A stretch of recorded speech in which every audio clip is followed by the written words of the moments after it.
Olá, meus amigos, muito bom dia. Está começando mais uma edição do Segurança em Foco aqui pela sua TV Mar, canal 25 na NET das organizações Arnon de Melo. E o tema de hoje é possível indicação de greve dos policiais civis e dos agentes penitenciários. O que vai acontecer? Já que estamos vivendo um momento terrível em relação a toda essa fragilidade no sistema penitenciário. Vamos saber. É o tema de hoje do Segurança em Foco, que está no ar.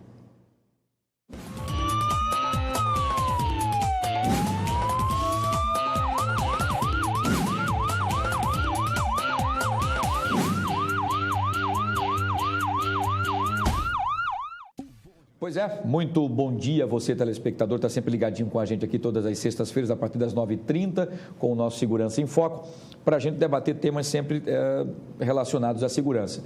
Nós estamos vivendo, o Brasil inteiro vive isso e Alagoas também não é diferente em relação às indicações de greve, desde dos policiais civis, que me parece que hoje, nós estamos ao vivo nesse exato momento, hoje é dia 21 de outubro de 2016, são 9h53, me parece que já estão em assembleia para decidir se vão realmente deflagrar a greve dos policiais civis ou não, né? Já que eles pleiteiam aí 60% dos salários dos delegados, né? O que a gente sabe que para o Estado, financeiramente, como já disse inclusive o Santoro, que é o secretário da Fazenda, o Estado precisa mesmo segurar essas rédeas, porque se perder as rédeas, o Estado quebra. Então está praticamente explicado de que o Estado não terá condições de dar esse aumento, né? Que eles querem que o valor chegue a 5 e pouco, mais ou menos, para quem está iniciando. 5.500. 5.500, exatamente, doutor Flávio, muito obrigado.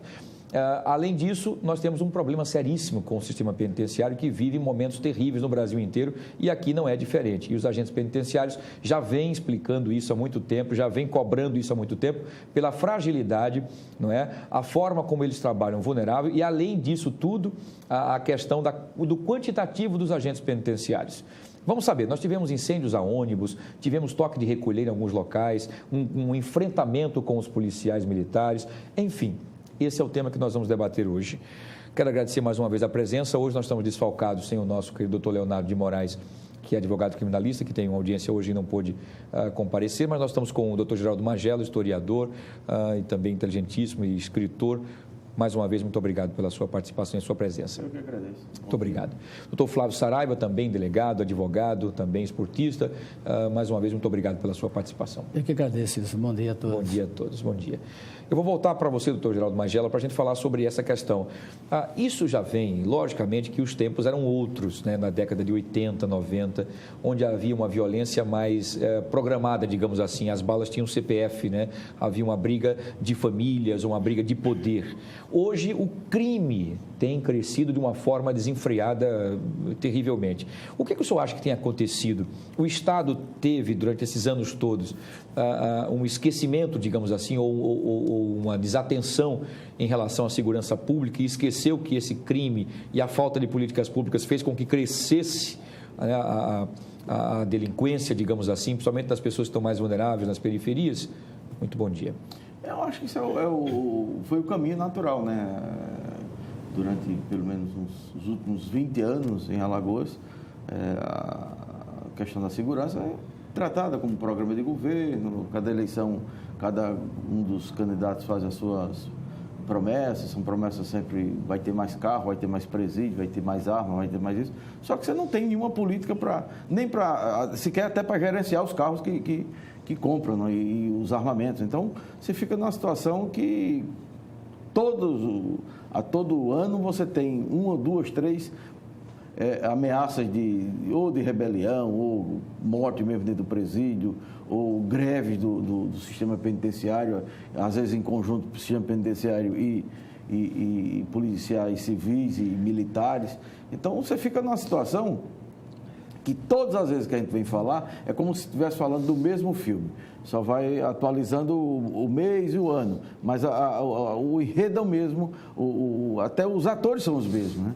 Então, como estancar uma situação dessa magnitude? Claro que não é um problema só de Alagoas, isso é um problema nacional.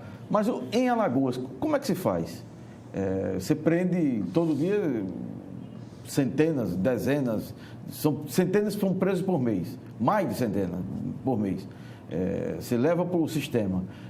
No sistema, o Ministério Público, o Poder Judiciário é como se não fizesse parte dessa engrenagem. Se isenta. Completamente, né? Ele vai lá somente para ditar regras. Tem que ser isso, tem que ser punir, etc. A parte de cada um você não vê. Por exemplo, as audiências de custódia. Quais são os números dessas audiências? Se o Rio de Janeiro, a pesquisadora socióloga Julita Lengruber, está hoje na coluna do Anselmo Góes na Gazeta de Alagoas. De 495 casos que ela pesquisou, apenas 11% ocorreram as audiências de custódia no Rio de Janeiro. Portanto, você tem... Desculpa, os 11% que foram liberados, né? Liberados. O restante, os 89%... Está dentro do sistema. Ainda continuam dentro do sistema. Está dentro do sistema sem apreciação do judiciário. Então, qual é a relação que tem uma coisa com a outra, de causa e efeito? Claro, você vai botar todo mundo dentro do sistema, tem gente ali que não necessitaria estar dentro do sistema, que não cometeu o crime que fosse inicialmente para cumprir ou esperar audiências, a morosidade da justiça, e vão passar a ser reféns de organizações criminosas que atuam e dominam os presídios do Rio de Janeiro, de Alagoas, do Acre, de Roraima, de Rondônia, do Brasil inteiro. Então, esse sistema apodreceu. Aí vem o Joaquim Barbosa, ex-ministro, disse que está podre, que são tratados como escravos. Esse outro, Gilmar Mendes, falou a mesma coisa. A doutora Carmen Lúcia certamente vai dizer a mesma coisa. Quer dizer, uma coisa que é público e notório. Todo mundo sabe. Só não sabe como resolver. Não sabe como resolver, não quer resolver. Porque para resolver, você vai ter que botar a mão no vespeiro. Você vai ter que tratar mesmo. Como é que você vai pagar 1.000 e poucos reais ao agente penitenciário para o sujeito tomar conta de preso? E preso dessa magnitude. Entendi. Então, você tem que ter uma política de áreas centrais. A segurança é uma das áreas centrais do Estado e da sociedade. Então, se é central e se é importante isso, então o olhar tem que ser diferenciado, os recursos têm que ser diferenciados e a população tem que sentir a diferença dessa política.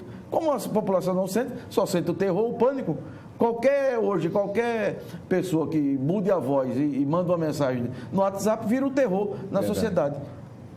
Basta qualquer trote que você faz nesses telefones de emergência, você pode passar no WhatsApp e vira o terror. É no Clima Boa, no Jacintim, na Jatiuca, na Ponta Verde. Passa a ser verdade. Passa a ser verdade. Exatamente, com as redes sociais viralizando aí. Doutor Flávio, o que o doutor Magela disse aí, inclusive, que às vezes há uma isenção dos poderes. E com essa greve, por exemplo, dos policiais civis, que fazem um papel importantíssimo, né, que é a Polícia Judiciária de poder investigar alguns crimes que nós temos vivendo agora, crimes bárbaros que têm acontecido realmente, infelizmente, no Brasil inteiro, mas aqui falando da nossa casa, aqui em Maceió e do estado de Alagoas. E com essa paralisação dos agentes penitenciários, o senhor, como um homem de segurança que tem experiência, o que o senhor tem a dizer sobre isso? O senhor acha que nós estamos caminhando por uma grande explosão, digamos assim, do sistema penitenciário? Porque esse caldeirão já vem aí fervendo e em ebulição há muito tempo. Você não acha que está chegando agora no momento em que a pressão a panela não vai suportar essa pressão e isso vai arrebentar a qualquer momento? Está arrebentando, né? Já está arrebentando. Já teve rebeliões de nível nacional, né, comandada por uma facção criminosa. Mas quando você vai acompanhar a história, você tem uma evolução das organizações criminosas que comandam os presídios e uma retração do Estado. O Estado convivendo, cada vez se omitindo, como Magela falou. Porque como isso começou? Na década de 70, né, Magela? Quando na Ilha Grande colocaram no mesmo ambiente presos políticos com criminosos comuns, os presos políticos tiveram uma aula de organização, de como reivindicar direitos, enfim. Dali, da Ilha Grande, surgiu o CV, o Comando Vermelho. E tem um livro famoso do criador do Comando Vermelho, dos 400 contra 1, que virou filme, e tem livro, Ele conta essa história de como eles aprenderam com os presos políticos. Não que os presos políticos fossem criminosos, né? Mas os presos políticos... convívio, né? Passaram estratégias de como combater essas organizações, seria a ditadura do Estado. Isso, lógico. Então, nessa progressão, os presos conseguiram entender que, se formos organizados, nós podemos combater as arbitrariedades do Estado. E esse empoderamento do preso, ele seguiu e cada vez mais se ampliando. Enquanto o Estado permanece na omissão, ele não consegue mais afrontar ou ir para o combate com essas organizações criminosas. Aí se estabelece um acordo de paz, olha, eu finjo que lhe prendo, você finge que está preso, eu finjo que o presídio é extremamente seguro, você não consegue fugir dali, uma rebelião aqui, lá, e isso essa é uma missão geral. Entendi. Né? E hoje essa lógica é muito perversa, porque antes você prendia o criminoso comum, ele ia para o presídio e ali ele não tinha possibilidade de se tornar um preso que fosse fazer parte de uma organização criminosa. Hoje sai um preso comum das ruas, entra no presídio e ali ele participa de um empoderamento, uma palavra nova, e ele passa a ser um criminoso. Não, agora eu vou ser um criminoso, agora parte de uma grande quadrilha, é uma sensação de pertencimento, facção, agora eu participo, aí já anda com o estatuto da organização criminosa, enfim, ele está ali agora, vai ser um missionário, né, cumpridor de missão dessas organizações criminosas. Aí a organização cresce, o preso cresce, e ali eles estão mandando, né? É inimaginável. Imagina um estrangeiro chegando aqui no Brasil e dizer que os presos, eles comandam o crime de dentro do presídio, eles fazem ataques a ônibus, afrontam o Estado, afrontam as instituições. No Ceará, eles passam a ter em delegacia, roubaram a delegacia, invadem, não basta mais soltar preso. É verdade. Eles já entram lá, rendem até dos limites. O cidadão que está fazendo um boletim de ocorrência.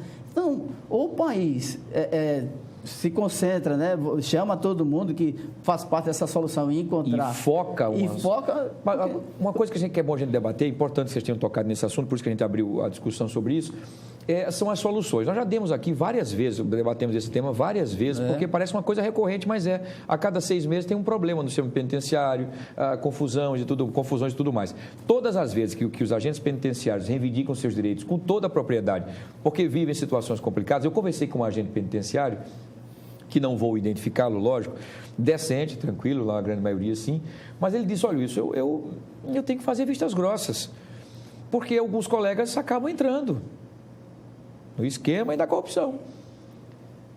Vejam que absurdo isso, para não morrer. Como é que pode um agente penitenciário, 2, 3 agentes penitenciários, tomarem conta de 1.000 presos? Quer dizer, essa relação, não está havendo uma desorganização total do aparato de segurança pública e uma atenção mínima com os agentes penitenciários no salário, nas suas reivindicações, né? Porque eu acho que a gente está perdendo a guerra, nós já perdemos a guerra, acho que essa que é a coragem de dizer. Nas condições de trabalho, por que você tem 1.000 famílias que vão visitar no mesmo dia? Isso. É a festa do presídio. Porque isso tem uma lógica, isso não é desorganização, isso tem uma lógica, como diz o Jorge Malta, é a lógica do caos. Alguém está ganhando com isso. Não dá para você controlar 1.000 pessoas entrando na mesma porta. Exatamente, claro. Se você não tem o mecanismo para controlar. Não tem detector de metais. Se você coloca na segunda e faz uma escala, você pode ter 2, 3 visitas por semana, todos, e pode ser até um tempo maior de visita, sem problema. Agora, que você organize isso. Isso é elementar. Como é que você não organiza a fila de entrada no local que você só tem uma entrada e uma saída? É o elementar. Então, se o Estado não controla isso, ele vai controlar o que mais? E veja, quando você cria o Estado policial, que é um pouco que o Brasil está vivendo, você tem um aparato fantástico para reprimir mobilizações de rua, e que cada dia está aumentando. E você não tem um aparato para conter o crime, para segurar os presídios. Você não tem um aparato de inteligência, de orçamento, de logística para segurar o controle dos presídios. Então você bota lá o sujeito para atirar em estudante, atirar em professor, atirar em metalúrgica, atirar isso, e você dá o presídio lá, o cara controla. Então, e o ministro vai lá com toda aquela sapiência dele de constitucionalista e fala um monte de baboseira. Porque é esse populismo penal que dá no que está dando aí. Você pressiona as ruas e você afrouxa nos presídios. E as favelas, e a zona sul das cidades, os grandes bolsões de consumo de droga e de tráfico, e do controle do crime organizado, está fluindo normalmente. Aí a gente tem esse populismo penal que prega penas mais severas, né? Mais cadeia, para esse quadro de hoje. Quanto mais presos na cadeia, mais facções irão crescer. Mais fortes serão as facções. Mais facções. Essa que é a lógica perversa. Enquanto isso, está lá o narcopopulismo também, né? Em que os traficantes dominam os territórios, eles que fazem a parte do Estado, e eles são os líderes, eles patrocinam baile funk, eles patrocinam assistencialismo, eles providenciam toda a rede de atendimento de gás, energia elétrica, gatunete, enfim. É uma lógica que você fica imaginando quando é que isso vai acabar e como vai acabar. Porque os narcotraficantes hoje, como já fizeram na Colômbia, estão praticando atos de terrorismo. Quando você afronta o Estado dessa forma, como ocorre já em Rondônia, no Acre, no Ceará, e aqui mesmo, né? No Rio, São Paulo. No Rio, São Paulo. Isso é terrorismo. Agora, as pessoas não querem enxergar como é isso. E me parece que aí vai para o conforto da omissão, né? Aí faz uma lei mais dura, vamos participar, não sei o quê. Aí prende várias quadrilhas, isso aqui, 10 traficantes que matavam e traficavam em determinada região. E daí, meu amigo, na outra semana tem mais 10, mais 10, mais 10, mais 10 e fica essa sequência. O presídio não suporta, aí libera aqueles que já estavam lá na fila para ser liberado e sem muita exigência. Enfim, é difícil. Tem um relatório de uma consultoria ainda no começo do governo de Teotônio Vilela. O secretário de Planejamento era o Sérgio Moreira. Sérgio Moreira. É um calhamaço desse tamanho, dá umas 300 e tantas páginas. O capítulo referente à segurança pública é tudo que nós estamos falando aqui. A desorganização, a desarticulação, a falência já naquela época. Continua a mesma coisa. Continua sendo a mesma coisa. Se o atual secretário de Segurança pegar esse relatório, se ele quiser, eu tenho cópia em casa, tiro xerox e dou para ele. Se a Secretaria de Planejamento não tiver no arquivo. Se ele ler aquilo lá, tudo que a gente está falando aqui, que deu certo em muitos lugares do mundo, os caras estão indicando lá. Que é polícia comunitária, o investimento na integração das políticas públicas. O centro da segurança pública não está em armamento, presídio, está na integração das políticas públicas do Estado. Está lá no capítulo referente à segurança pública. Que é o conceito de rede. Exatamente. Que deu certo lá. Isso nós estamos falando aí de 10, 12, 13, 15 anos atrás. Foi o Flávio Sapori que esteve aqui com a equipe. Pronto. Então, não, mas esse aí o Sapori foi da segurança, esse era um planejamento geral do Estado. Foi, ele veio participar. O Sapori participou dessa parte da segurança pública. Então, basta pegar isso, que continua atual quanto hoje.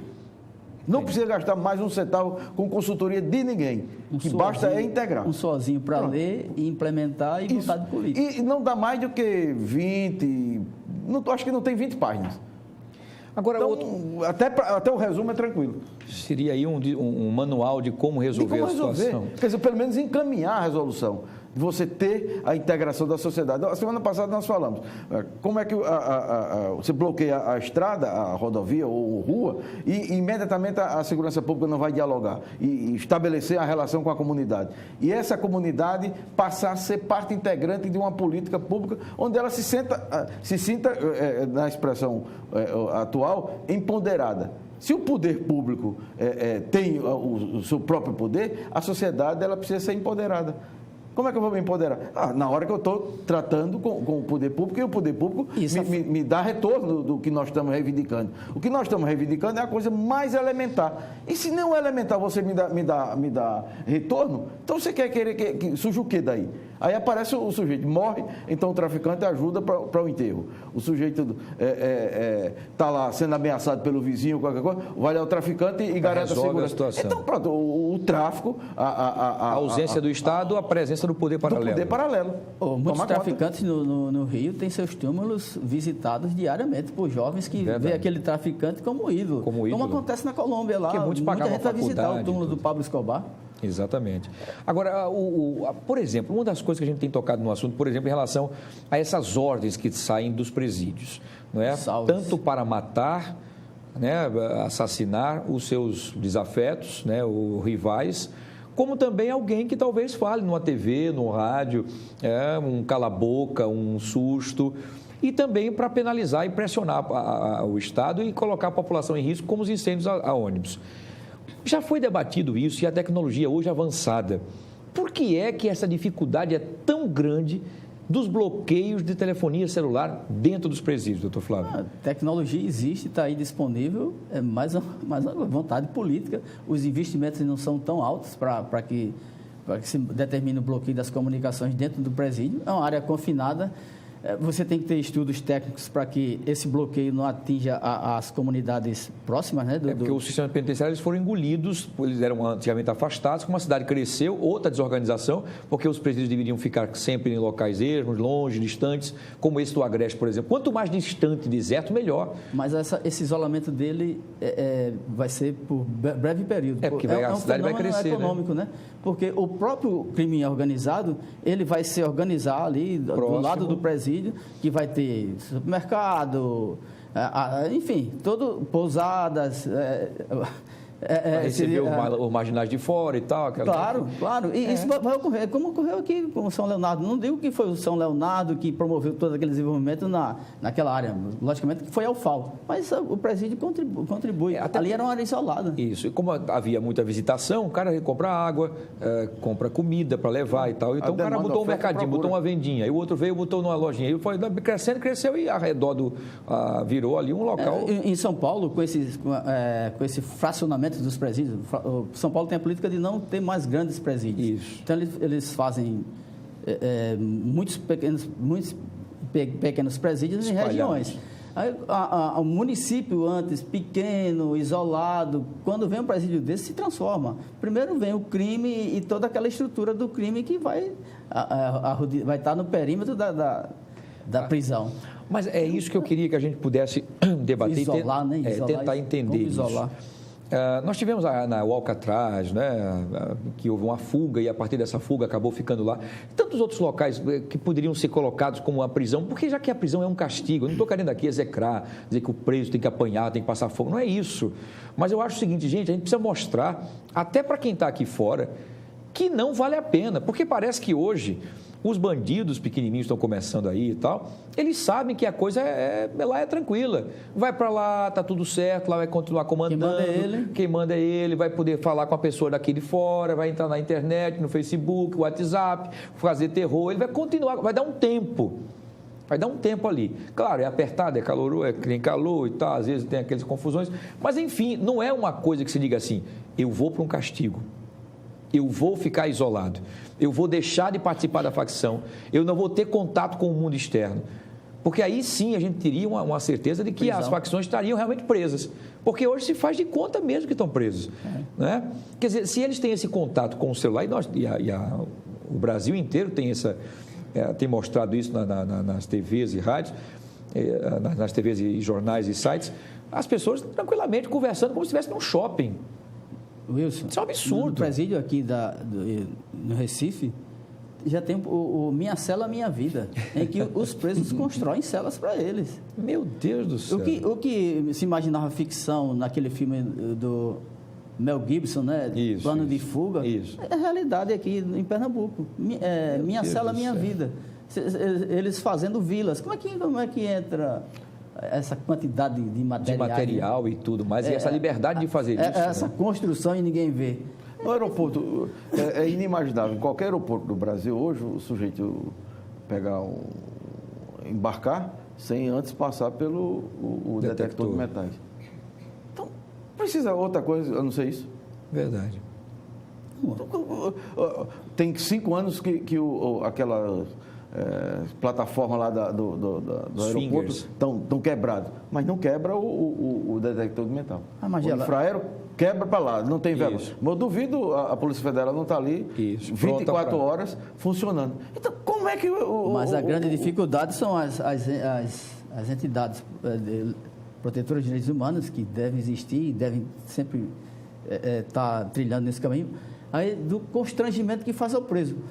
Toda revista que se imagina fazer no presídio, controlar a visita, é constrangimento, é porque já é a família, lógico que já está vitimada pela prisão do parente que está ali, e ainda vai ser vitimada por uma revista. Mas uma revista com tecnologia, né? É raio-x, claro, detector de metais, e se precisar de mais alguma coisa, se detectado o objeto pela essa varredura com raio-x, vai para outro procedimento, se agachar, sim, claro. Enfim, é um protocolo de segurança para a visita. Isso tem que ser obedecido. Agora, do jeito que é hoje, manual, aí você tem, como a Angela falou, 2 dias de festa no presídio, a quantidade imensa. O primeiro você faz com rigor, o segundo com menos, depois... Aberta a porteira. A porteira está aberta. Agora, o que vocês acham que vai acontecer? Por exemplo, nós temos aqui uma informação que a ruptura entre o PCC e o Comando Vermelho pode gerar uma carnificina. Quer dizer, essas facções estão crescendo. Antes nós tínhamos somente o PCC, não é? Que era o primeiro comando da capital, que era o grande mentor, acho que é uma das grandes facções. Quem surgiu primeiro foi o Comando Vermelho. Foi o Comando Vermelho que surgiu primeiro? Não sabia. O PCC é uma organização paulista, né, que surgiu também já depois que tem, em 2006, o grande marco que paralisou São Paulo. Então, né? O Comando Vermelho tem um poder muito maior pelo tempo que tem de bagagem, digamos assim. No Rio, Comando Vermelho. Em São Paulo, o PCC. Só que o PCC evoluiu muito mais do que o Comando Vermelho. E hoje o PCC é uma organização que domina os presídios nacionalmente. O PCC ainda tem a sua, suas células, né? Mas está competindo com o PCC e perde no quantitativo. Vocês acham que esses 2 comandos, que seriam os 2... Então, nós temos muito mais, mas esses 2 maiores já estão enraizados aqui em Alagoas? Claro. Mas de forma efetiva, não pontual. Apareceu uma pessoa do PCC que veio e tal. Existe já uma organização, uma célula, então, dessa organização aqui em Alagoas? Wilson, interceptações aí de comunicação de presos, você tem o juramento de um preso, não sei se na região norte ou centro-oeste, ele fazendo o juramento para o chefe que estava em São Paulo. Faça o seu juramento de ingresso. Via celular? Via celular. Que maravilha, né? Então, esse poder de comunicação difunde, e aí você é o líder em Alagoas, você é o líder no tal presídio, isso difunde. É aquela coisa, a sensação de pertencimento e empoderamento que o preso hoje tem. Você chegar no presídio e ser um solitário sem estar pertencente a alguma organização, você... Pode ter problemas de sobrevivência. Entendi. Então, para sobreviver, você tem que escolher um grupo, como a gente via em filmes, por exemplo, né? Realidade. Nos filmes não aparecia, o cara que às vezes foi preso, que era um professor, que perdeu a cabeça e acabou matando a mulher por alguma traição, enfim. Mas não era um assassino marginal. E aí, preso lá, ele acaba tendo que escolher ou tentar defender, né, aqueles excluídos ou aqueles que não querem entrar nos esquemas das facções e tudo mais. O que era uma ficção é a realidade hoje. Exatamente. Talvez a realidade não seja maior do que a ficção. Agora, na visão de vocês, já foi dado aí todas as condições para que a gente pudesse tentar minimizar ou até resolver o problema. O que está faltando é pulso forte mesmo e também que todo o foco das instituições sejam voltados para esse problema, para essa instituição que está num momento terrível de... Você vê o que aconteceu com o Rio Grande do Norte. O governo resolveu bloquear os celulares no presídio Parnamirim. E houve a queima de ônibus, né?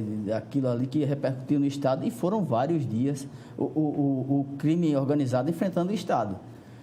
Houve aquilo lá no Rio Grande do Norte. Como resolveu? E continuam lá os bloqueadores, foram para mais presídios. Isso é uma decisão nacional? Não sabemos. Então, o que o Estado está com medo desse enfrentamento? Eu acho que é... Quando eu falo Estado de uma forma geral, né? O Estado no sentido amplo, não é o Estado de Alagoas. Lógico que a gente está falando de Alagoas, mas o Estado de uma forma geral. Isso não teria que ser uma forma de enfrentamento que viesse de cima para baixo com todas as forças? Esse Estado não existe, não. Esse Estado é ficção. Esse Estado só existe nos gabinetes. O Supremo, os tribunais superiores, o Ministério Público, o Executivo, o Ministério, com o Presidente da República, os governadores, com o Poder Legislativo e correspondente, o Tribunal de Justiça e o Ministério Público e as polícias, nunca vão estar organizados para isso. Quer dizer, até hoje não estiveram. É tudo falácia. Você tem um plano, começa a ser executado, aí na hora que começa a dar problema da popularidade ou qualquer coisa, e político vive de voto. Aí o cara diz, não, isso é um problema da polícia, isso é um problema do governo do Estado. O prefeito joga para o governo do Estado, o ministro não, isso é com o Estado. E cada um vai jogando para lá. Porque esse é um problema para ser enfrentado, só pode ser enfrentado se houver a decisão nacional e a unificação nacional das coisas. Isso. A vítima mais recente disso é o Beltrame, no Rio de Janeiro. Pois é. Você acha que ele foi sufocado? Cansou de estar lutando contra as instituições. Eu acho que a luta maior não foi contra os bandidos, não. Ele sempre disse, não é só polícia, isso não é só polícia, mas só tinha polícia no morro. Pois é. Um programa que pretendia ser muito interessante, a UPP... Vai naufragar. É verdade. Você vai aqui, Pacto pela Vida, sai um governador que tinha uma cabeça boa, ele mesmo liderava. Morreu Eduardo Campos, morreu o Pacto pela Vida. E foi o Estado que apresentou os melhores resultados em educação, né, em educação integral lá, e em segurança. Quando você começa a integrar as polícias, o resultado é uma consequência. Ele vem no primeiro, no segundo, no terceiro, no oitavo, no 10º ano, você começa a ver, aí há uma mudança. Há um resultado. Porque você não tem resultado imediato. Entendi. Em educação não há resultado imediato. Ele é a longo prazo, né? Médio e longo prazo. Médio e longo. Então, se isso não tiver integrado, tudo começa furado. Aí vem o ministro aqui com aquele papo. Quantos já vieram aqui? Vários. É conversa, é para enganação. Para mostrar somente que ele está... Não é para levar a sério. E o preço político de uma atitude dessa, né? Eu acho que todo governador, ele imagina ter um carandiru nas costas, né? Imagina, né? Loucura. Aí o que o cara faz? A pirotecnia, prende 50, bota na notícia, aí faz uma operação. Mídia, pronto, 50. acabou, pronto. Olha, nós prendemos tanto, botamos tantos carros, compramos tantas armas, compramos não sei o quê. Mas o problema vai aumentando só, né? O que você está tirando da rua e está botando no outro lugar. Aí o cara começa a comandar de novo na rua. Entendi. Ou aumenta o comando na rua.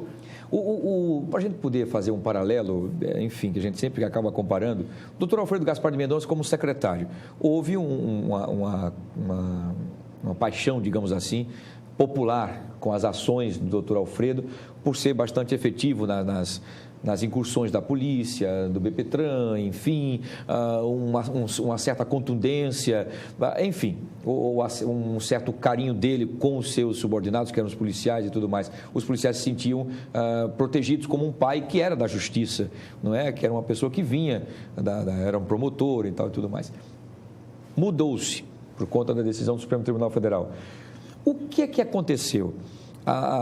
Eu não sei se parece coincidência, a saída dele, o aumento da violência. O que aconteceu? É a falta desse ímpeto, por exemplo, que o doutor Alfredo tinha de ir para os locais, de gostar do que fazia, de estar todo dia, 24 horas, se deixasse ele o tempo inteiro nessas incursões. O que aconteceu? Qual é a diferença? O que está acontecendo? É o secretário que faz a diferença ou é a integração ou é a justiça que faz a diferença? Rapaz, tudo isso, num primeiro momento, é a figura do líder. Pessoa, Depois você tem que estar no sistema.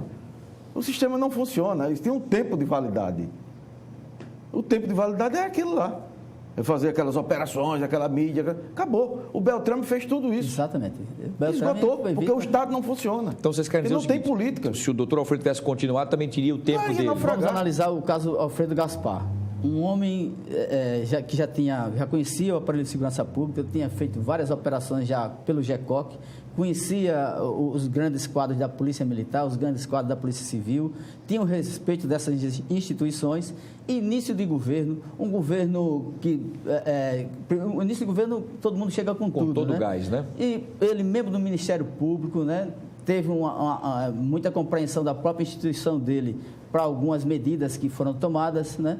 E era um modelo que a gente já tratou isso aqui no programa. Esse modelo, ele não prospera tanto, porque chega ao ponto que aconteceu no Rio, que a polícia chega, vai desenvolvendo, vai prendendo, os que prenderam já estão saindo e fica um ciclo perverso, né? De que você prende e sai, enfim. Sai com especialização, né? Sai com especialização.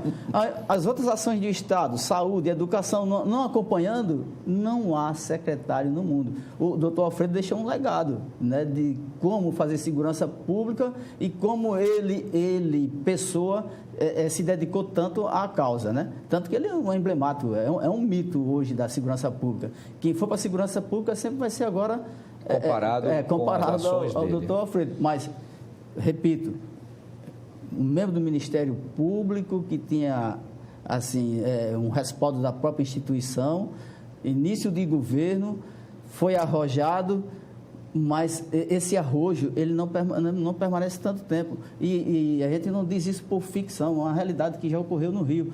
Talvez não. Isso digo com certeza, o doutor Alfredo Gaspar saiu no momento certo. Né? Ele foi com o Pelé.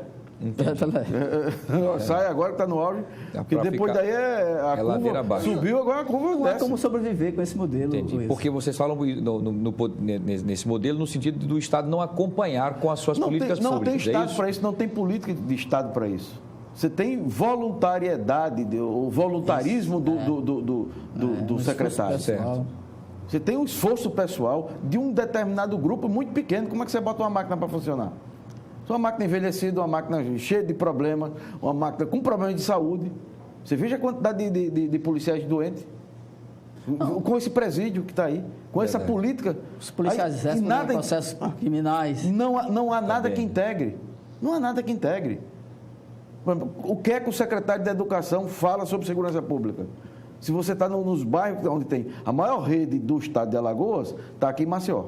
A rede pública do município de Maceió e do estado. Então, aqui dentro, nos bairros mais conflagrados, tem escola estadual e escola municipal, além das escolas privadas. Os dois não se comunicam. E os dois, junto com a Secretaria de Segurança, também não se comunicam. Então, é impossível você integrar as ações das políticas públicas de educação, de coleta do lixo, da iluminação, quer dizer, que são as políticas públicas do município e as do Estado, com a segurança pública. E mais o Tribunal de Justiça e mais o Ministério Público. Não é só para punir, vou lá com o soldado está com a bota suja, está com o cabelo mal cortado, essa babaquice que sempre o cara procura para punir militar. Mas é integrar mesmo. Como é que nós vamos fazer as audiências de custódia? Por exemplo, qual é a responsabilidade do juiz e do Ministério Público, do Tribunal de Justiça e do Ministério Público? Quem são os que estão lá? Quais são os dias das audiências? Qual o resultado disso? Publicamente. Não há relatório público. Então, essas pessoas não são cobradas publicamente. Os cobrados são os políticos, e tem que ser, e mais ainda, e o executivo. O judiciário não é cobrado de nada.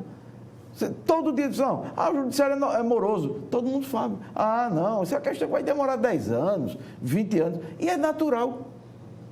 O sujeito trabalha menos, ganha mais, ganha gratificação além da conta, e não dá resolução para o problema. E não é cobrado para nada, popularmente, digamos assim, nada. Né? Todos sabemos que a educação é fundamental para o desenvolvimento de um país. Fale com os professores, os dirigentes de escolas e veja a situação em que esse pessoal trabalha. A ambientação que esse pessoal trabalha. A ambientação de violência, de medo, né? De submissão. Muitos afastados por problemas psicológicos. Síndrome do pânico. Exatamente. E parece que isso nada acontece, fica ali confinado, não é possível, né? Tem muita coisa para se fazer e tudo isso deságua na segurança, que aí é a polícia ineficiente. Acaba ficando como o próprio Beltrame disse, né, o secretário do Rio de Janeiro, em que a polícia é a mãe de tudo, ela tem que resolver tudo. O atual secretário de Segurança do Rio, o Dias, nós reunimos lá um dia inteiro, manhã e tarde com ele, eu, o vereador Silvano Barbosa, a Mônica Suruagi, na época a secretária Cátia Borne e a Ana Maria. Nós fomos às UPPs, ficamos lá no outro dia, fomos à UPP. É uma experiência, mas todo momento ele disse, olha, isso aqui tem um prazo de validade. Se não houver investimento, investimento social, investimento, e a integração das políticas, isso aqui não vai ter vida longa. Mas o cara falou isso há 5 anos atrás. O Beltrame me segurou 10 anos. Era o carisma dele, a força do cara. Mas, bom, agora esgotou. E esgotou com o Estado quebrado. E vocês acham que a saída dele foi o quê? Uma maneira de dizer assim, eu estou enxugando gelo, ou eu vou chegar num ponto... Ele disse publicamente, ele disse, eu estou enxugando gelo, não dá mais. Ele disse que não aguentava ver esse ciclo que a gente falou há pouco. E com os jovens que ele prendia num dia e no mesmo dia estavam soltos. Caramba. Fica então o exemplo e a nossa tristeza, né? Porque nós vivemos nesse estado, nesse país, e nós estamos vendo que, infelizmente, nós estamos perdendo a guerra e feio, né? Aí você faz um governo de coalizão, um governo tal. Aí vamos lotear os cargos. O secretário da Educação é do partido, da Saúde é de outro, da Segurança talvez não tenha partido, o Planejamento é outro e outro.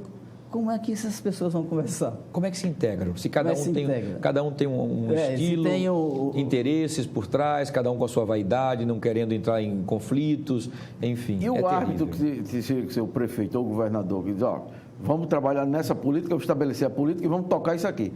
Com popularidade ou sem popularidade? Vamos focar no resultado disso aqui. Vai ser impopular agora e vamos sair popular na frente. O cara disse, rapaz, olha, a pesquisa, você começou a perder ponto na pesquisa. Na qualitativa você está mal. Então, a primeira coisa, cara, libera esse negócio. Vamos ter eleição na próxima. Esse aqui é o problema. São os interesses pessoais que divergem dos interesses coletivos, né? Infelizmente. Olha, infelizmente também o nosso tempo acabou encerrado, já 10 horas e 33 minutos. Quero agradecer, é um papo muito interessante e muito triste de a gente poder ter que falar isso para o telespectador. Mas é a verdade, vocês são estudiosos da causa e tudo mais, e a gente percebe, a gente vai começando a perder essa força de achar que isso vai resolver enquanto não tiver uma integração geral ou alguém louco que chegue nesse país e diga assim, eu quero assim. Eu não sei nem como se pode existir isso, porque há tantas interferências, né? Primeiro que não chega. Se chegar esse louco, o cara vai interditar. Ou dizem que ele é louco, ou dizem que... Enfim, é complicado. É só a volta de Jesus Cristo mesmo, porque eu acho que nem ele vai querer voltar mais, viu? Porque o coitado deve estar no Serasa, porque todo mundo diz, Deus lhe pague. Deus lhe pague, né? E ele está no Serasa. Está no Serasa e SPC. Meu Deus, nosso Senhor Jesus Cristo que, enfim, nos abençoe. Essa que é a verdade. Como disse uma pessoa hoje, logo cedo, quando eu cheguei na rádio, o seu Wilson Júnior, aqui só tem uma coisa que a gente pode fazer com as nossas mãos para salvar tudo isso que está acontecendo de violência. Eu disse, o quê? Lutar? Ele disse, não. Pega uma mão aqui, outra aqui. Senhor, me ajude. Rezar. É verdade. Obrigado, professor Geraldo Magela, mais uma vez pela sua participação. Um bom dia, bom final de semana. Obrigado. Bom final de semana para todos nós. Muito obrigado. Doutor Flávio Saraiva, mais uma vez, muito obrigado. Eu que agradeço isso. Bom dia, obrigado pelas informações de vocês aqui. Bom final de semana aí para todos. Para nós todos, se Deus quiser. A você, telespectador, também um bom final de semana. A gente volta a se encontrar na próxima sexta-feira com mais um tema também dentro da segurança pública a nível nacional, local, ou o que acontecer durante a semana, vira manchete aqui no nosso Segurança em Foco. Obrigado pela companhia e a gente volta a se encontrar na próxima sexta. Até lá.